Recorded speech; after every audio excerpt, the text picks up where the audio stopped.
And I'll just mute all, and then of course, you know the drill. So, Baruch atah Adonai Eloheinu melech haolam shekidshanu b'mitzvotav v'tzivanu la'asok b'divrei Torah. So we left off last Friday on chapter 3, verse 11 in our text. And we're introduced to Samuel's call to prophecy and how God called out to Samuel, and Samuel thought it was Eli's voice speaking to him, and then even Eli didn't know until after the third time that this happened. Eli said that this must be God speaking to you, and we're told exactly how Eli tells Samuel how to respond to God when God reaches out, and we saw the slight difference in what Samuel said as opposed to what Eli told him to say, just a very slight difference. And now, beginning with verse 11, we're going to see what God says. So we can do 11 through 18. Vayomer Adonai el Shmuel, Hine anochi oseh davar b'Yisrael, asher kol shom'o tetzilena shtei oznav. We'll see, this is an unusual, a very poetic way of describing this. God says to Samuel, behold, or now, hine means here, but in this context, it's more like a formal way of saying, I'm about to do the following. I am going to do something in Israel that everyone who hears it, his two ears will ring. It says here, the ears of everyone that hears it shall tingle. Tetzilenat. So it's from, I think, the root salil, which is a sound. So let me just see how Alter translates it. Both his ears will ring. Yeah. So so I think that's the way to. So in other words, God tells Samuel, this is a pretty important thing that I'm about to share, and everybody who hears it, they're going to recognize that it's important. Their ears are going to ring. Bayom hahu akim et Eli et kol asher dibarti el beito hachel v'chale. On that day, that is, what I'm about to tell you is something that's going to happen on a particular day. I will fulfill for Eli everything that I spoke about his house from beginning to end. So in other words, we have to remember that God told Eli that because his sons, Hophni and Pinchas, were corrupt and eating all the sacrifices, and in fact maybe demanding more from what people brought to the tabernacle than what they needed to bring, but they took advantage of that. Because of that, and Eli didn't stop them from doing it, they're doomed. So that's what God told Eli, and now God's telling Samuel that that's what God is going to do. So, yes. Is it what I will perform for Eli or against Eli? Literally, I will fulfill to Eli. So Akim el Eli, I think is to or about, and best to translate it that way. So we're on page 18 in our text, Leon, and Alter translates it I will fulfill against Eli. So he says against, and our translation says that against also. So it's a prophecy about what's going to happen to Eli's house. So I don't know the best way in English to translate it. So I think literally El should mean about. But is he punished? Is God punishing Eli or his Yes, son? both. Or his sons? Both. We're going to see his sons are going to be killed, and that way Eli is punished in that his legacy ends with him. His dynasty of the high priesthood ends with him. So he's being punished that way too. So like he'll witness the death of his sons. Okay, is that 13? Vehigadati lo, ki shofet ani et beito ad olam, ba'avon asher yada, ki mekalalim lahem banav, velo chiha bam. And I told him that I am judging his house forever, or I'm judging an eternal judgment for the sin that he knew that they were cursing, or that his sons were cursing. So in other words, so his sin, Eli's sin, was that he knew what his sons were doing by cursing God, that is, taking advantage of the sacrifices and doing them in a way that they were not commanded to do. And that way, that's a desecration or cursing of God, because God laid down the rules and regulations for how Kohanim are supposed to officiate. And so what was Eli's sin? Velo chiha bahem. He did not rebuke them for doing this.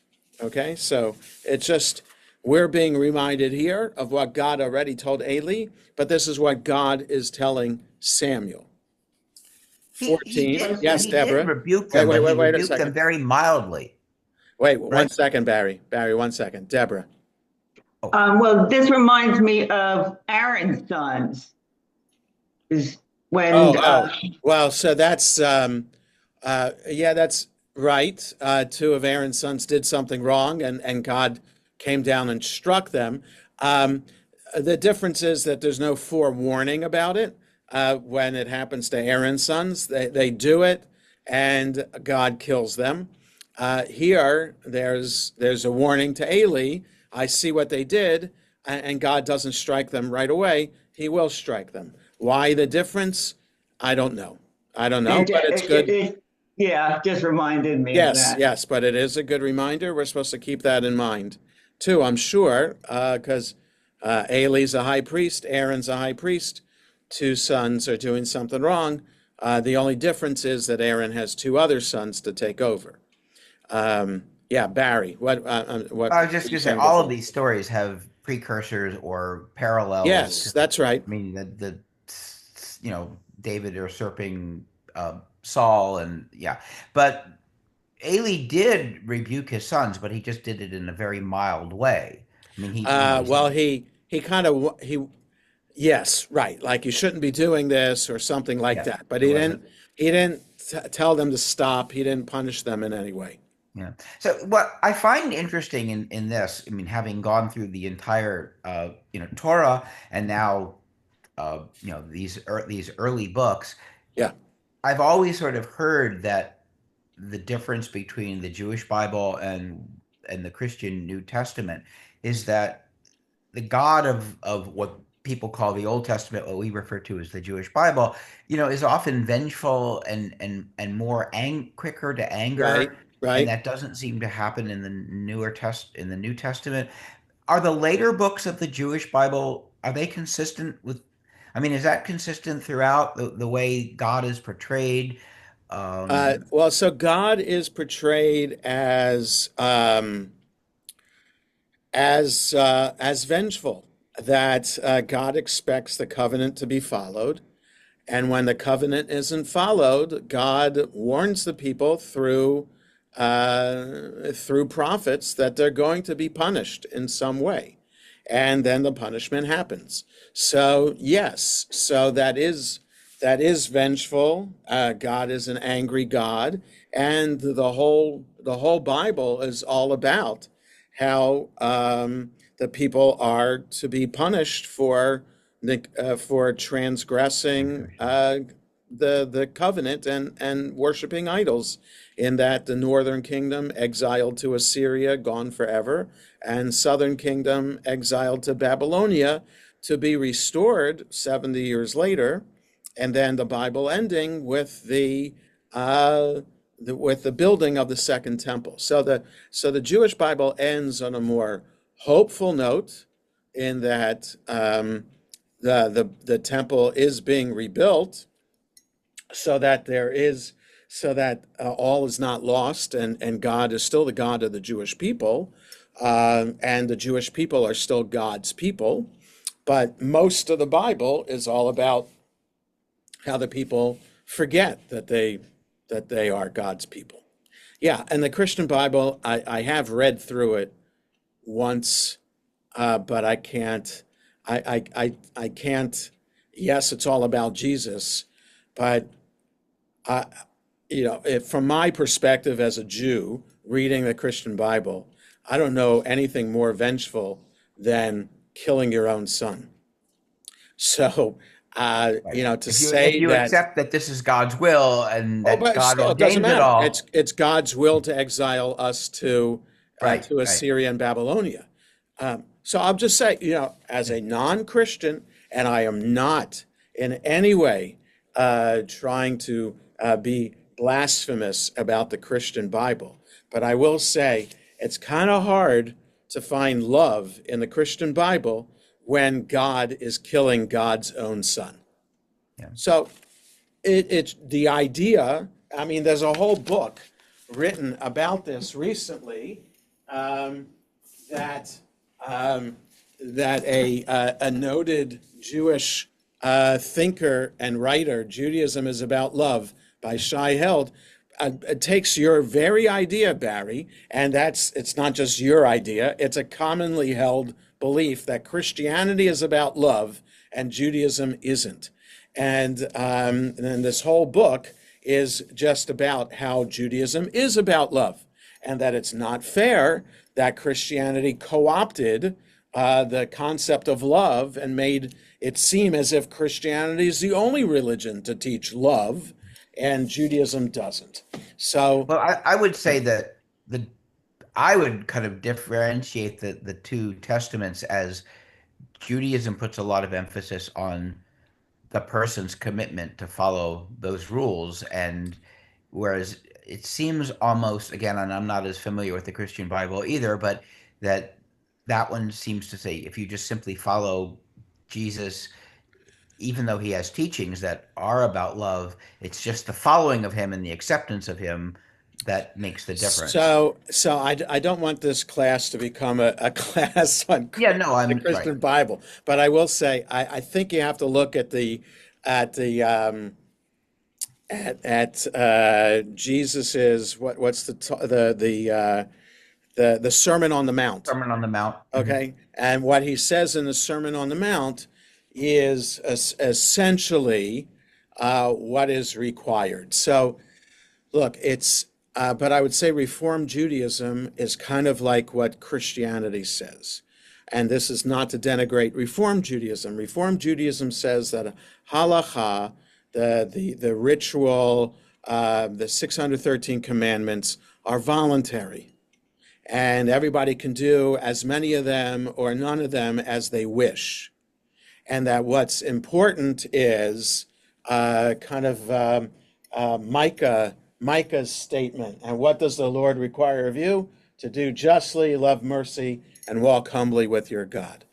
Okay, and I'm looking off to the side because somebody had printed that out for me and put it in a frame. So that's, he doesn't say anything about halakha necessarily, but, to to act as a religious spiritual person. So for Judaism, traditional Judaism, that means following the mitzvot helps us become a religious person. Does that mean an observant Reformed Jew? That is, a Reformed Jew that takes Judaism seriously is not Jewish because they eat treif, but they observe the Sabbath to some degree or do other Jewish things. Does that make them less Jewish than somebody else? I cannot say that, but again, what the hallmark of Christianity is that, and what made it more popular is that boys did not have to be circumcised, and that you did not have to follow the 613 commandments.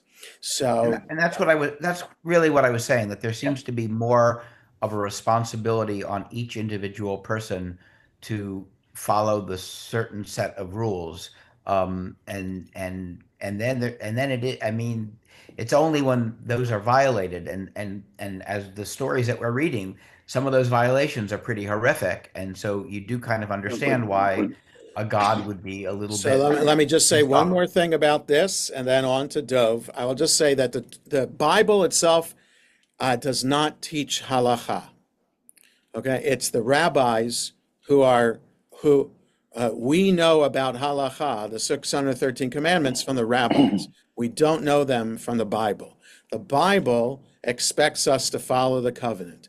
And what is the covenant? The covenant is, as expressed in the portion Mishpatim in Exodus, and in the Ten Commandments that are, and also the book of Deuteronomy that kind of repeats what's taught in Leviticus too, though. The Leviticus is all about the worship service.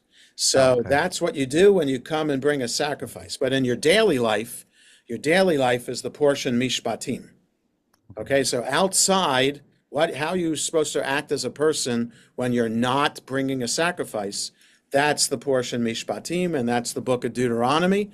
And we don't know anything else about observing halacha. So I would argue that the Christian Bible really adds nothing to what the Bible already, the Jewish Bible already teaches about observing.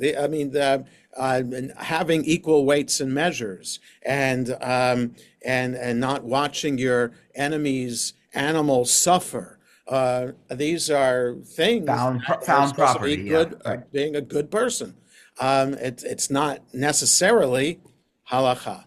So anyway, so I guess the point being that that the rabbis, Judaism as we know it today, is based on rabbinic interpretation that adds all these layers to what was already there, and what the rabbis did made Judaism different than what early Christians were teaching.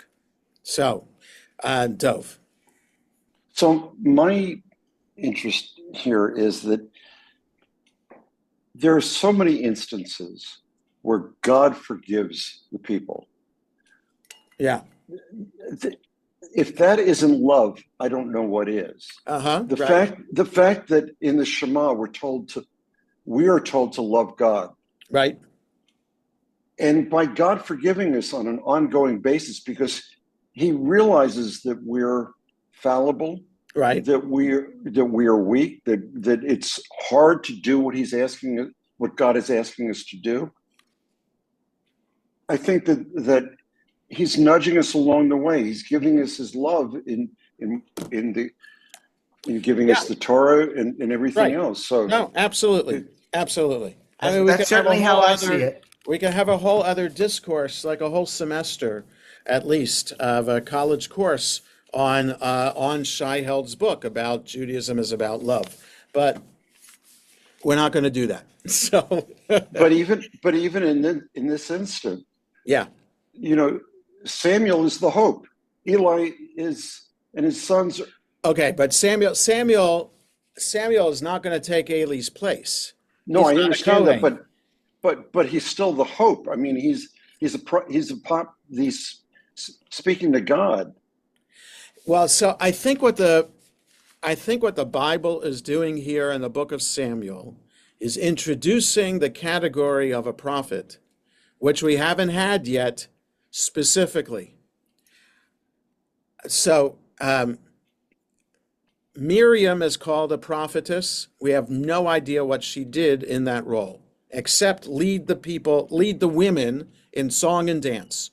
That's all we know she did. But what else did she do as a prophetess? We have no idea, except the Torah says she was a prophet.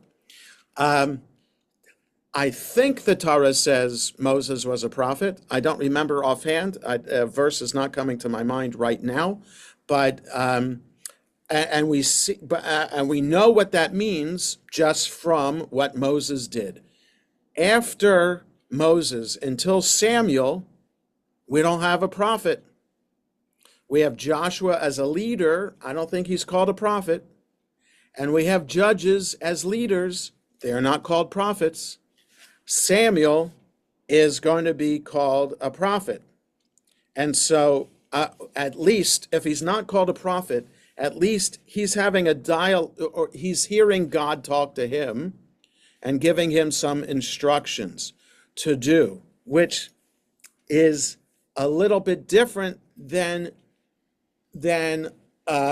Joshua hearing from God, or a couple of the judges hearing from God. Like, in other words, as opposed to going to battle, and that's what you're hearing about from God. Yeah. This is a prophecy, like ensuring that Eli knows that what God said to him that will happen to him and his sons is really going to happen. And God's going to be speaking to Samuel several more times throughout the entirety of the book of Samuel. So I think the Bible is going on a different course here in this book from the previous books of Joshua and Judges to get to try out a different formula for how God can get the people to be good people. And that God might recognize that you need a prophet to kind of teach the people what to do. So if, having failed different other ways, he's trying a different course. Interesting. Yeah, I think so. Because, we there was nothing about the Mishkan in the books of, not in the way that the Torah teaches about the Mishkan, like we're in the midst of reading on Shabbat, all the attention to that detail, and then the book of Leviticus too, then all of a sudden it goes away in Joshua and Judges. Why is that? If there's so much focus on the Mishkan in the Torah, why isn't there focus on it in Joshua and Judges?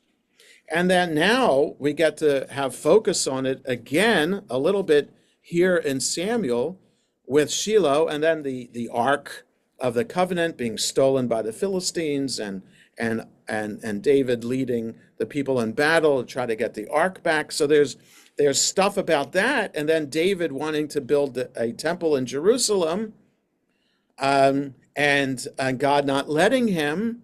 So the idea then is which came first? If there's so much focus on Mishkan in the Torah, and then there's not in the Bible until the book of Kings, really, how do we understand that? So was the Torah then written at the time of the kings? Was how else do we understand ignoring the Mishkan in Joshua and Judges? I don't know. I don't have an answer to it. I just see that Samuel is taking us on a different tack than Joshua and Judges did. Okay, so let's go on. And wait, but I think there was a comment in the chat. Moses as a prophet. Thank you, Ron. 34:10. Yes, of course. Lo kam b'Yisrael kamoshe od Navi, right, which is in Yigdal also. But yes, 34:10, the last chapter of the Torah calls Moses a prophet. So, and then they have the previous Torah, the stories in the Torah about what Moses did to help us understand what a prophet is. So I'm just looking on my shelf for a book by Abraham Joshua Heschel that he wrote about prophecy. I thought I had it on my shelf. I don't. Okay. Scholars have written over the generations about what exactly a prophet is. So, because nowhere in the Bible does it say, this is what a prophet is. We only have examples of what prophets do, and from all the examples of what they do, we understand then what a prophet is. Okay? So I'm just looking at my shelves. I can picture the book by Abraham Joshua Heschel about prophets, and I guess that's a book that I did not take from my father from his library and put it in mine. So yeah, don't have it. Okay. Anyway, that might have been Heschel's doctoral thesis too. But on we go. 14. Velachein nishbati Leveit Eli, im yitkaper avon beit Eli, bezevach umincha ad olam. And therefore, I have sworn to the house of Eli that, so the English translation says, that the iniquity of Eli's house shall not be expiated with sacrifice or offering, nor offering forever. In other words, the problem in the Hebrew is the word im. So I have sworn to the house of Eli if they can atone for the sin of house of Eli with sacrifice and offering forever. But that doesn't make sense. Because God told Eli that they cannot, that this is a done deal. You've allowed your sons to sin for so long that there's no way to forgive it. The word im, aleph mem on the top of 19, the third word, usually means if, and it's often used also in a conditional kind of formula. If you do this, then I will do this, kind of thing. But it's a conditional word, but it's understood in English translation here as no, that there is no expiation from it. And he says, will not. Alter says will not. So the im has to be understood in this context as not. 15. So this is what God says to Samuel, that they're reinforcing what God said to Eli. Vayishkav Shmuel ad haboker, vayiftach et daltot beit Adonai, ushmuel yareh mehagid et hamar'ah el Eli. So Shmuel lay down until the morning. Now, did he go back to sleep or he just lay down? So he just, whatever he did, he acted as if he was going to, whatever time of day, or whatever time of night this came to him, this vision, he tried to act normal afterwards by lying down until the morning. And he opened then the doors of the house of God. And so he went about his morning business. And Shmuel was afraid of reporting the vision to Eli. 16, Vayikra Eli et Shmuel, Vayomer Shmuel, Vayomer, Shmuel beni, Vayomer Hineni. So it's just unusual Hebrew. It should be Vayikra Eli El Shmuel. Or it could be Vayikra Eli Li Shmuel. Et Shmuel is just like sounds in modern Hebrew wrong. It's just a wrong usage of a word. So, but we have to understand it as Eli called to Shmuel and said, quote, Shmuel, my son, end quote. And Shmuel said, Vayomer, he said, Hineni, which is, here I am, or I'm ready, or at your service. It has that kind of force to it. I mean, in technical Hebrew, in modern Hebrew too, you could say, like if the teacher is calling the roll in class, people can respond Hineni to that. But I think more I don't remember. So I was in my fifth grade year was in school in Israel when my family made Aliyah, and I don't remember when the teacher called the roll how everybody responded. But I would imagine it's if the teacher is going through the list to make sure everybody's in the room, I think a more common response would be Cain, yes, as opposed to a more formal kind of army-like Hineni. Okay, but the Hineni is we're used to the word. For those of us who have been through the Torah a few times, we know Hineni is a response that people make to being called by God and the like. Okay, so 17, Vayomer, Ma hadavar asher diber elecha, al na techached mimeni, ko ya'aseh lecha Elohim, v'cho yosif, im techached mimeni davar, mikol hadavar asher diber elecha. So Eli says, what is the word that God spoke to you? Don't hide anything from me. God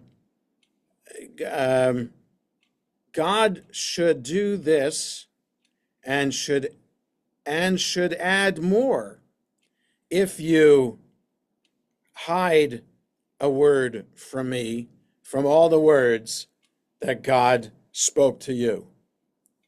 Okay, so don't be afraid, Samuel. Just tell me everything that God said. And 18, Vayaged lo Shmuel et kol hadvarim, v'lo chiched mimenu, vayomar Adonaihu hatov be'enav ya'aseh. So Shmuel reported it to him, or told him, it's the word from Haggadah for Passover, Vayaged or Haged. It's all like tell me, but it's more like report to me, that kind of thing. So Shmuel told him all the words, and he did not leave out anything from him. And he said, it is God, the good in his eyes he will do. Or it's all for the best, even though it's reinforcing the prophecy of doom that will happen to Eli and to his sons. Eli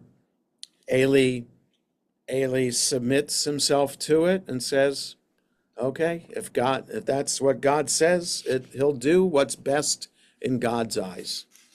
Okay, so that's nice that Eli is saying that, but I think the point for the Bible here, or the narrator of Samuel, is too little, too late. Okay, so let's look at the commentary here from on 11 through 18. So back to page 18, a thing. The capture of okay, so it's based on what's going to happen in the next chapter, the capture of the ark. So in other words, you translate verse 11, God said to Samuel, I'm going to do a thing in Israel that its matter will cause the ears to ring. So we're thinking it's the matter about Eli and his sons, but the commentary is suggesting, no, it's the capture of the ark. So that's going to reverberate in Israel. And the commentary goes on, but the word may have a more comprehensive sense and include all the catastrophe that happened on the same day. The defeat of Israel, the death of Eli and his sons, the capture of the ark, and the desolation of the sanctuary. All right, so this is what's coming. Ears shall tingle. See 2 Kings 21 and Jeremiah 19, where also the expression describes the effect of a calamity upon its hearers. Okay, so this is the first time we're hearing this phrase about your ears are going to ring. And so we have it 2 other places in the Bible. From the beginning even unto the end, literally beginning and ending, that is, beginning with the death of Eli's sons and continuing until the whole prophecy of doom is fulfilled. Bring a curse upon themselves. Jewish tradition suggests that this is a tikkun sofrim, an emendation of the scribes. Originally, the text read, did curse me, Eli, instead of lahem, and was altered by the scribes out of a sense of reverence. So that's interesting that the Midrash suggests that God is saying, or at least the editor, whoever recorded Samuel, didn't want to say, wow, we don't want to write down that they cursed God directly, because that might be seen as also as cursing God. So even the reporting about the cursing of God, those who are reading through the Daf Yomi, there's some times where the words, the commentary on the text, are changing the words to so that you're not, when reading it, you're not saying cursing God or cursing Israel. You don't want to say it out loud like that, so you kind of change the words. So it's possible that this is a change of words too. Okay. Rebuke them not, either did not rebuke them severely enough, or, according to Kimchi, rebuke them too late when he was old and his rebuke ineffective. On page 19, not be expiated with sacrifice nor offering, but comments a Talmudic rabbi, their sin could be expiated by Torah and the practice of loving kindness. Open the doors of the house, a part of his regular work as a servant of the sanctuary. We learn incidentally the nature of the work which Samuel performed. He acted as a subordinate Levite. And that's from 1 Chronicles, that there are some parallels now from Samuel through the rest of the Bible between these books and what the book of Chronicles records. And the way the Chronicles records it can be a little bit different than the way the other books in the Bible record it. Like there's a slight difference in the David and Goliath story, and there are some other differences too. But I don't know enough about the book of Chronicles and when that was written to really say anything about the differences between the books. 17, observe how Eli first simply asks for an account of what had passed, then demands a complete statement, and finally adjures Samuel to conceal nothing from him. With the prophecy of chapter 2 possessing his thoughts, Eli must have sensed that the message to Samuel had some connection with the fate of his house, and he displays all the insistence of an anxious man demanding to know the worst. And 18, it's the Lord whose will cannot be gainsaid. Let him do what seems him good. Eli's pious resignation to God's will is touching, and for all his weakness, wins for him our complete sympathy. I don't know if that's true, but wins some sympathy. I don't know, complete sympathy. Yeah, Ron. So it raises also a question for Eli. He doesn't try to find any teshuvah for his boys.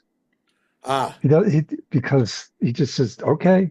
Well, that God says there's no way to do teshuvah. Like, in other words, back in verse 14 says, there's no amount of zevach or mincha can atone for the sin.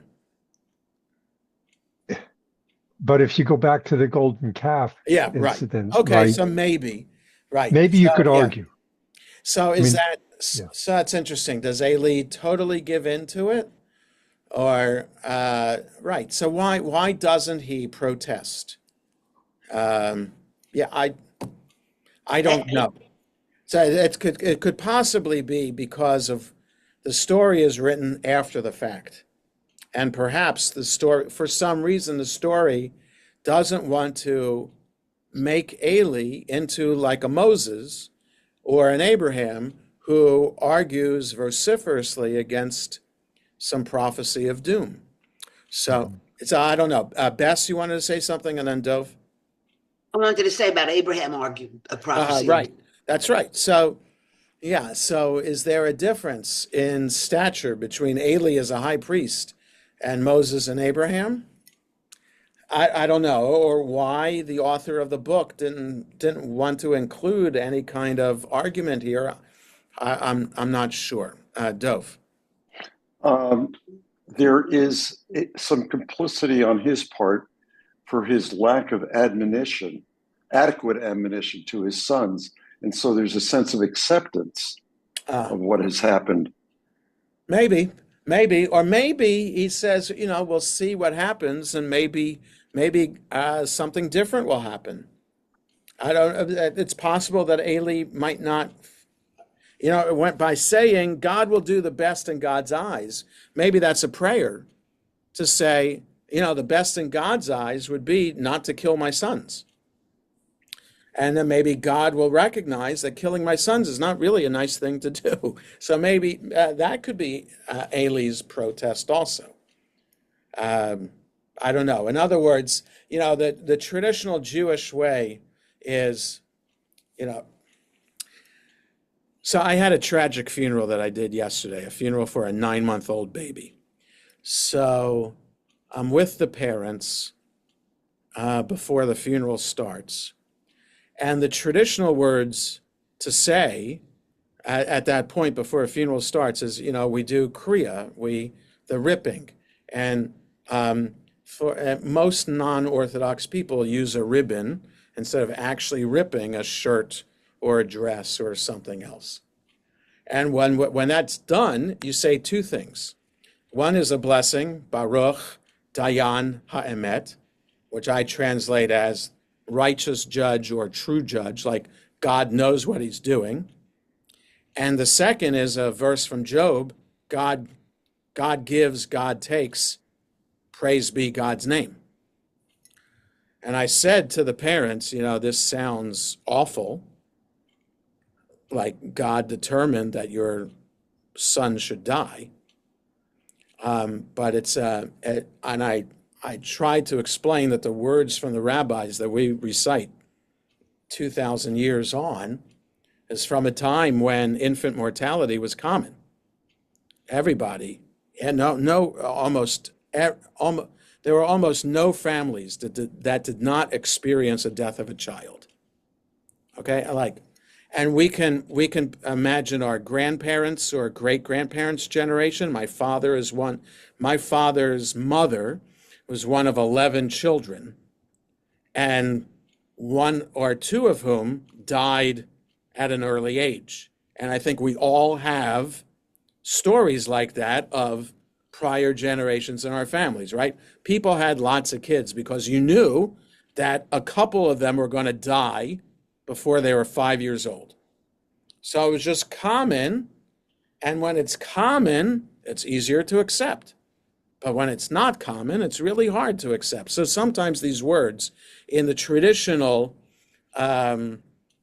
liturgy are hard to recite because it demands an acceptance of the fact that God is determining what's happening in our world and in our own family life. And sometimes that's really hard to accept. Yes, Barry.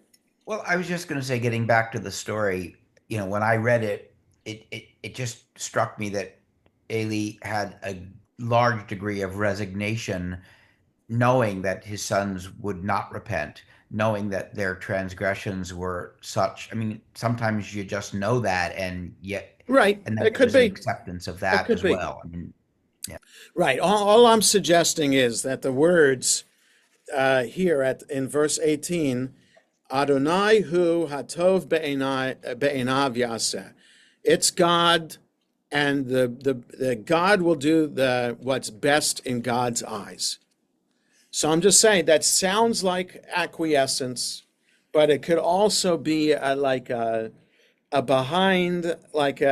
backwards way of pleading with God not to kill his sons, because that wouldn't really be a good thing. Just throwing that out there. Okay, so let's look at altar on these verses, beginning on page 255.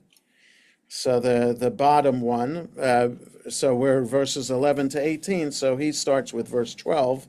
All that I have spoken concerning his house, this clause and the one beginning I have told him in the next verse refer back to the prophecy of doom pronounced by the man of God in chapter 2. On 256, his sons have been scorning God. The Masoretic text reads, his sons have been scorning for themselves. But the last Hebrew word has long been recognized as a tikkun sofrim. So he says the same thing that our commentary does, a scribal euphemism for Elohim, God. That is, the scribes were loath to write out so sacrilegious a phrase as scorning or cursing God. So he suggests that the word lahem should have been read Elohim. So in other words, if we look there at the Hebrew on page 18, the third and fourth word on the bottom, the second to last line, mekalalim lahem. So our commentary on 18 suggests that instead of lahem, cut off the hey and the mem and replace it with a yud. Alter is suggesting, no, just add an aleph before the lamed, and maybe a yud between the hey and the mem, and then you get the word Elohim, that they are cursing God, and not that they were cursing. So anyway, however the emendation is, that is, the scribes, right. The verb here is commonly used in the sense of to damn or to express contempt. In this case, the sons' contempt would have been expressed by their snatching of choice portions from the sacrificial meat. He did not restrain them. The Hebrew kiha occurs only here as a transitive verb in the PL conjugation, though it's fairly common as an intransitive verb in the Kal conjugation, meaning to grow weak, to become dark, or as with the eyes of Eli in verse 2, bleary. The transitive sense of the verb would then be something like to incapacitate, to prevent someone from doing something. Its unusual usage in this sentence is obviously meant to align Eli's failing in parental authority with the failing of his sight. 11 to 13, it's noteworthy that God's first message to Samuel is a prophecy of doom.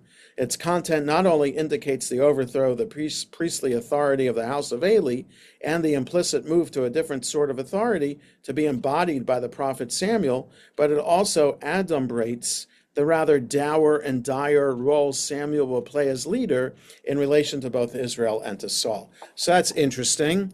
in that Samuel is going to be a prophet of doom. There's not much good.